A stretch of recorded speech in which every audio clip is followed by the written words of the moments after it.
प्यारे बच्चों, हिंदी की कक्षा में आपका एक बार फिर से स्वागत है। और जैसा कि आपको पता है, हमने अपना 11वां पाठ पूरा कर लिया है और हमारा जो है 12वां पाठ है वो है फैसला। लेकिन इससे पहले एक बहुत मज़ेदार कहानी है। एक था शेख चिल्ली, और ये केवल पढ़ने के लिए है। इसका अर्थ है कि ये परीक्षा में इसमें से कोई प्रश्न नहीं पूछा जाएगा, लेकिन इस कहानी से हमें एक बहुत अच्छी शिक्षा भी मिलेगी। तो हमारा पूरा ध्यान रहेगा इस कहानी को। मैं एक बार इसको पढ़ करके इसकी व्याख्या करता हूँ, और आज का आपका गृह कार्य भी रहेगा इस कहानी का। एक बार आपको पठन अभ्यास करना है और इस कहानी को समझना है। तो शुरुआत करते हैं। एक था शेख चिल्ली, और ये 12वें पाठ से पहले है, हम कहेंगे, या फिर ये 11वें पाठ के बाद में है। एक गांव में एक बूढ़ी औरत अपने बेटे के साथ रहती थी। बेटे का नाम था शेख चिल्ली। शेख चिल्ली की नई नई शादी हुई थी। वो अपनी पत्नी को लेने ससुराल गया। लौटते समय शेख चिल्ली के ससुर ने उसे एक घोड़ी दी। तो ससुराल से जब वह लौट रहा था तो उसके ससुर ने एक घोड़ी दी कि ये कम से कम पैदल न जाए, उन्हें एक सवारी मिल जाएगी।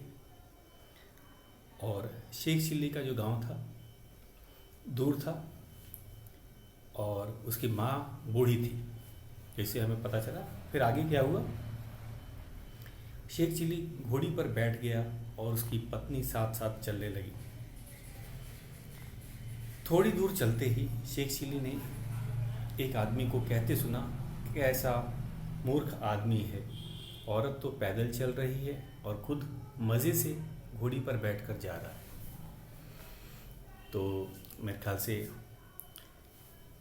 जो घोड़ी थी उस पर एक ही व्यक्ति अच्छी तरह से बैठ सकता है, अगर कहा जाए तो शेख चिल्ली ने कहा, चलो मेरे ससुर ने दी है, मैं इसकी सवारी करता हूँ, और मेरी पत्नी पैदल धीरे धीरे आएगी। तो अभी कुछ ही दूर गया था तो उसने लोगों को सुना, लोग आपस में बात कर रहे थे कि देखो ये आदमी बहुत मूर्ख है। क्यों?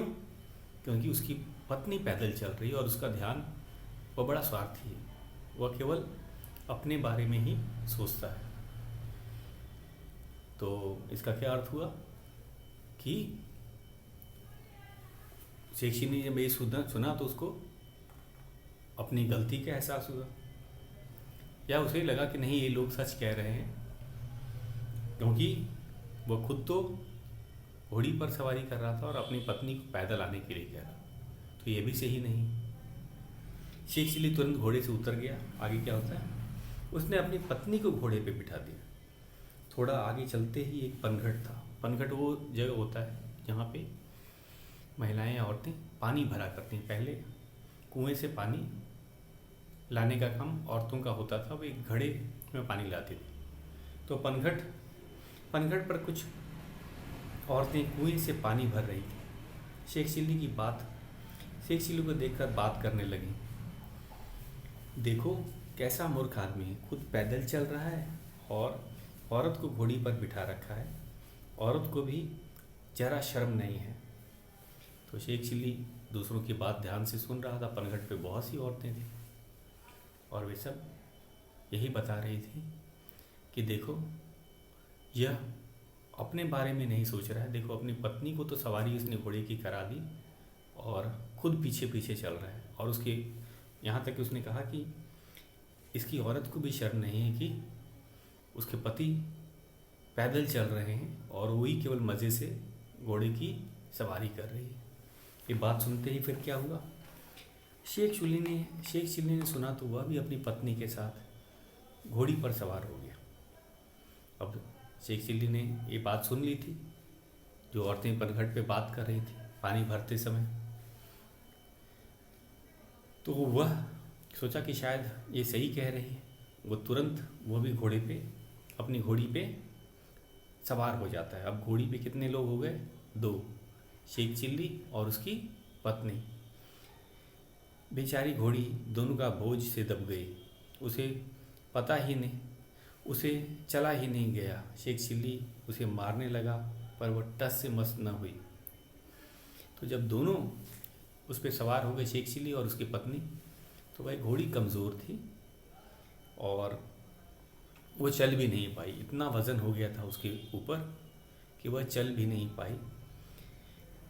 तो शेख चिल्ली ने घोड़ी को मारा कि शायद मारने पे वो चलने लगी, लेकिन फिर भी वो टस से मस न हुई। इसका अर्थ होता है, टस से मस एक मुहावरा होता है, आगे नहीं बढ़ना या वहीं रुक जाना। तो मारने पे भी घोड़ी आगे नहीं बढ़ी। तभी वहाँ से कुछ राहगीर जा रहे थे, उन्होंने घोड़ी को पिटते देखा तो कहने लगे, तो लोगों ने देखा कि शेख चिल्ली अपनी पत्नी के साथ घोड़ी पे चढ़ा हुआ है और वो घोड़ी को मार भी रहा है कि घोड़ी आगे चले, आगे बढ़े। तो लोगों ने, राहगीर होते हैं जो यहाँ से गुजर रहे होंगे, उन्होंने देखा घोड़ी तो पिटाई हो रही है। देखो कैसा मूर्ख आदमी है, निरीह पशु को कैसी बेदर्दी से मार रहा है। बेचारी कमज़ोर सी घोड़ी पर दो दो लोग सवार हैं। तो लोगों ने कहा कि देखा कि देखो बेचारी घोड़ी कितनी कमज़ोर है, उसके ऊपर दो दो लोग चढ़े हुए हैं और उसको मार रहे हैं। पशु के साथ तो ऐसा नहीं करना चाहिए, पशुओं के साथ भी हमें हमदर्दी रखनी चाहिए। तो ये बात भी किसने सुनी? शेख चिल्ली ने। शेख चिल्ली खिसिया गया। खिसियाना मतलब गुस्सा आ जाना। शेख चिल्ली को बहुत गुस्सा आया, वह घोड़ी से उतर गया। उसने अपनी पत्नी को भी नीचे उतार दिया। दोनों खाली घोड़ी के साथ पैदल चलने लगे। तो उसने कहा ये भी सही है भाई, किसी पशु पे इतना अत्याचार भी नहीं होना चाहिए। तो वो खुद भी उतर जाता है, अपनी पत्नी को भी घोड़ी से उतार देता है। अब घोड़ी खाली थी और आराम से चल रही थी और वे दोनों घोड़ी के साथ पैदल चल रहे थे। आगे उन्हें कुछ और लोग मिले, वे हंसकर कह रहे थे, देखा कैसा मूर्ख है, घोड़ी होते हुए भी पैदल जा रहा है। तो फिर उसने और लोगों की बात सुनी। लोग कह रहे थे, देखो इनके पास घोड़ी है फिर भी पैदल चल रहे हैं, ये तो मूर्खता वाली बात है। अगर आपके पास घोड़ी है और आप उसका प्रयोग नहीं कर रहे हैं, पैदल चल रहे हैं, तो घोड़ी का फ़ायदा क्या? और ये बात भी शेख चिल्ली ने सुनी। फिर क्या हुआ? शेख चिल्ली तो पहले गुस्सा था ही, उसे और गुस्सा आ गया। शेख चिल्ली को गुस्सा आ गया। उसने घोड़ी के पांव बांधे और अपनी पीठ पर लाद लिया। घोड़ी को पीठ पर लादे वह जरा ही आगे बढ़ा था कि रास्ते में कुछ और लोग मिले। वे शेख चिल्ली को घोड़ी के पीठ पर ले जाते देखकर ज़ोर ज़ोर से हंसने लगे। उनमें से एक आदमी बोला, कैसा मूर्ख आदमी है, लोगों को घोड़ी पर बैठकर जाते देखा है और यह घोड़ी को पीठ पर लाद के चल रहा है। तो शेख चिल्ली को समझ नहीं आ रहा था कि अब क्या किया जाए। जब वो अकेले बैठा तभी भी लोगों को आपत्ति थी कि पत्नी को क्यों नीचे उतार दिया। जब उसने पत्नी को घोड़ी पे बैठाया और खुद नीचे चलने लगा, लोगों ने कहा, देखो ये भी सचमुच मूर्ख व्यक्ति है। और यहाँ तक कि शेख चिल्ली की पत्नी को भी कहा, देखो इसे भी जरा भी शर्म नहीं आ रही कि पति नीचे चल रहा है और ये बैठी है। जब दोनों चढ़ गए तभी भी लोगों ने यही कहा कि अरे पशु की जान ले लेंगे क्या ये। और उसके बाद शेख चिल्ली का गुस्सा इतना बढ़ा कि उसने घोड़ी को ही अपने पीठ पर लाद लिया। तो लोग भी हंसने लगे कि भाई हमने तो घोड़ी पर लोगों को सवार होते हुए देखा है, ये आदमी तो उल्टा ही कर रहा है, इसने तो खुद घोड़ी को अपनी पीठ पर लाद लिया है। यह सुनते ही शेख चिल्ली भड़क गया, उसका गुस्सा इतना बढ़ गया, उसने गुस्से में घोड़ी को नीचे पटका और बड़बड़ाने लगा, ये सारे दुनिया वाले मूर्ख हैं, पहाड़ में जाए ये और यह घोड़ी। उसने अपनी पत्नी का हाथ पकड़ा और सीधे अपने घर जाकर ही सांस ली। तो उसने अपने जो ससुर जी ने उसे एक घोड़ी उपहार में दी थी। तो वो इतना गुस्सा हो गया कि उसने घोड़ी को ज़मीन पे ही पटक दिया, क्योंकि वो उठा के अब नहीं चल पा रहा था। लोगों के जो ताने थे उसे वह बर्दाश्त नहीं कर पा रहा था और उसने घोड़ी को भी ज़मीन पे पटक दिया, अपनी पत्नी को लिया और सीधा अपने घर चला गया। तो इसमें बच्चों हमें शिक्षा क्या मिलती है? इसमें शिक्षा क्या मिलती है कि हमें दूसरों की बात पे का ध्यान नहीं देना चाहिए। और एक तरह से यहाँ पे शेख चिल्ली ने यही किया था, उसने दूसरों की बातों को सुना था। यही गलती शेख चिल्ली ने की थी।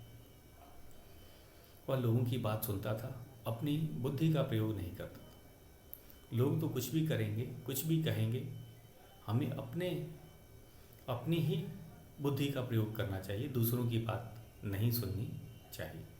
तो इसका यही है कि अगर हम सबकी बात सुनेंगे तो हम कुछ नहीं कर पाएंगे। हमें अपने ही सोच से, शक्ति से फैसला लेना चाहिए तथा उस पर कायम रहना चाहिए। तो हमने देखा शेख चिल्ली क्या करता था, उन लोगों की बात सुनता था, राहगीरों की बात सुनता था, पनघट में जो औरतें थी उनकी बात सुनता था और उनके अनुसार अपने फैसले लेता था। तो हमें ये शिक्षा मिलती है इस पाठ से कि हमें फैसले खुद लेने चाहिए, ना कि लोगों के दबाव में या लोगों के कहने पे फैसला लेना चाहिए। और उसको ये बात आखिरी में समझ भी आ जाती है। उसने कहा ये सारे दुनिया वाले मूर्ख हैं, भाड़ में जाए, और वो भाग जाता है। तो अपनी पत्नी को लेकर अपने घर चला जाता है। भाग जाने का अर्थ है कि अपनी पत्नी को लेकर वह पैदल ही अपने घर चला जाता है। तो ये उसने गलती की। उसने जो उसे उपहार में जो घोड़ी मिली थी उसे ऐसे पटक नहीं देना था।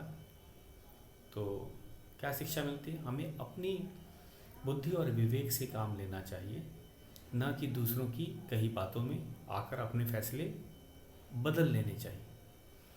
तो मैं एक बार फिर इस कहानी को, बहुत अच्छी कहानी है शेख चिल्ली की और बहुत मजाकिया भी है, लेकिन इसमें शिक्षा भी हमें मिलती है साथ साथ कि आप कुछ भी काम करोगे, जो टोकने वाले हैं आपको टोकेंगे ही। तो आपको रुकना नहीं है, आपको अपनी बुद्धि, अपने विवेक से फैसला लेना है और दूसरों की बात नहीं सुननी। क्योंकि इसमें हमने देखा शेख चिल्ली जब भी कुछ भी करता था लोग उसको बुरा ही कहते थे। जब वो अकेले खुद घोड़े पे सवार था तभी भी लोगों ने मजाक उड़ाया, उसको मूर्ख कहा कि पत्नी को नीचे उतारा। जब पत्नी को ऊपर बिठाया तो कहा कि ये खुद मूर्ख है, पत्नी की ही सेवा कर रहा है, पत्नी को भी शर्म नहीं है। जब दोनों बैठे तभी भी लोग कहने लगे पशु को मार देंगे क्या, इतना वजन थोड़ी नहीं डाला जाता है। फिर आखिरी में जब वह पशु को ही पीठ पे लाद लेता है, घोड़े को ही, तभी भी लोग हंसने लगते। तो लोगों का काम कहना है और हमें लोगों के कहे पे नहीं आना चाहिए।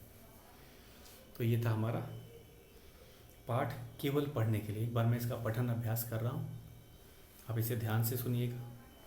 वैसे भी इस पाठ एक था शेख चिल्ली, ये केवल पढ़ने के लिए है, मनोरंजक दृष्टि से है, इससे हमें शिक्षा भी मिलती है और पठन अभ्यास के लिए भी ये पाठ बहुत अच्छा है।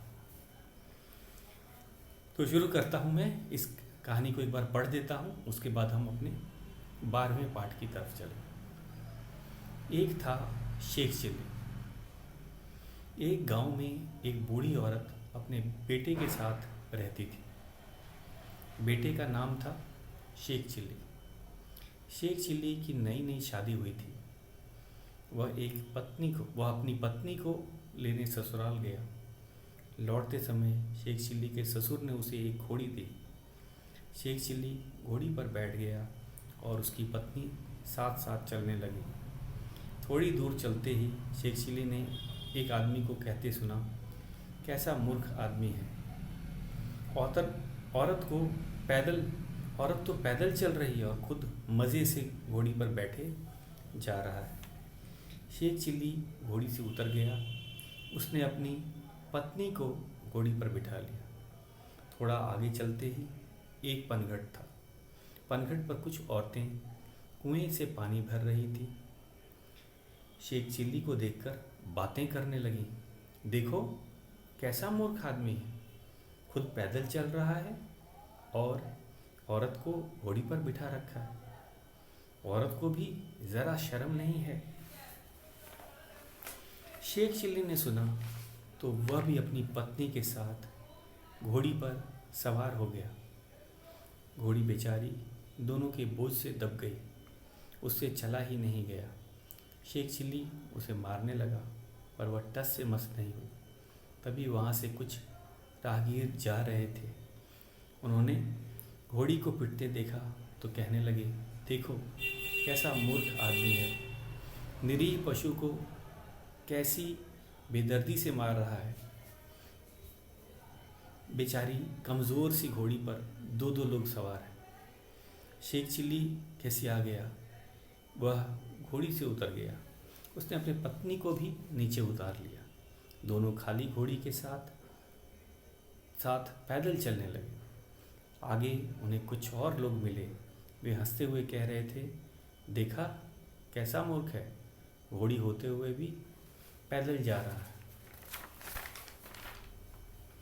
शेख चिल्ली को गुस्सा आ गया।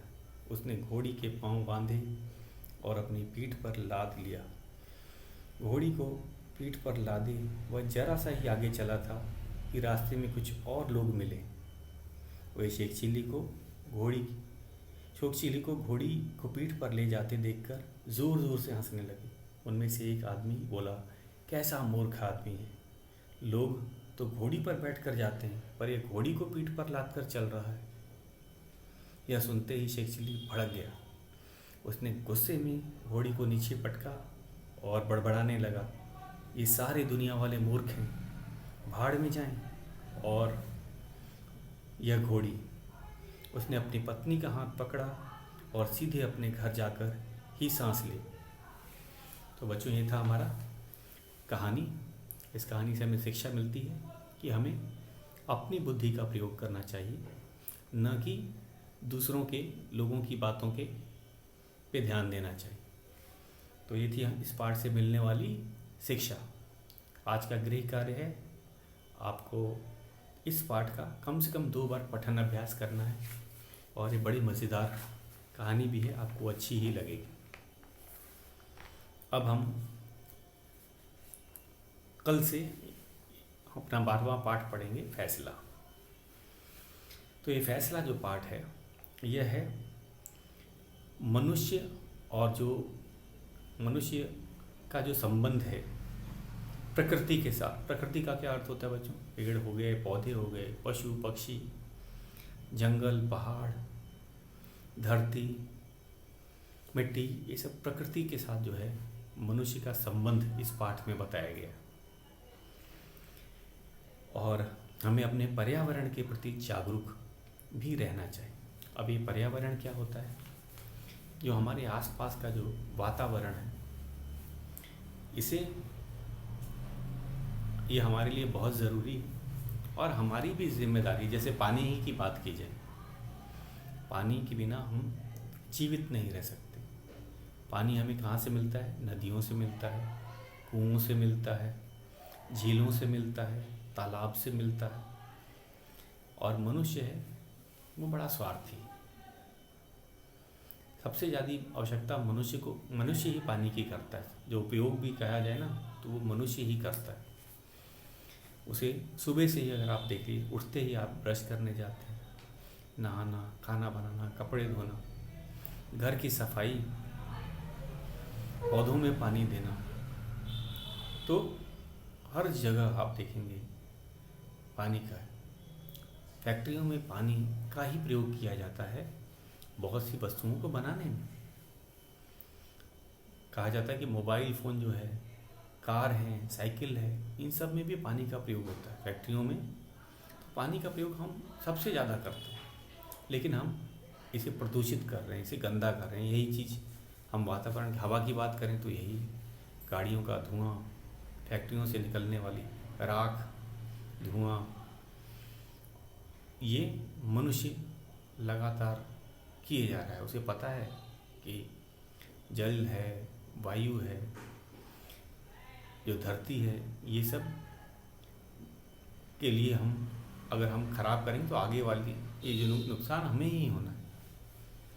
तो आजकल नदियाँ दूषित हो गई, प्रदूषित हो गई हैं। कुछ नदियाँ तो इतनी दूषित हो गई कि उनका पानी नहीं पिया जा सकता, उनमें नहाया तक नहीं जा सकता। तो अगर इसी तरह हम गंदा करते रहें तो हमें ये पानी नहीं मिलेगा और अंत में ये नुकसान हमें ही होगा। तो इसी पाठ में ये जो फैसला है, ये हमारी प्रकृति के बारे में और हमारी जो कर्तव्य हैं उसको याद दिलाता है।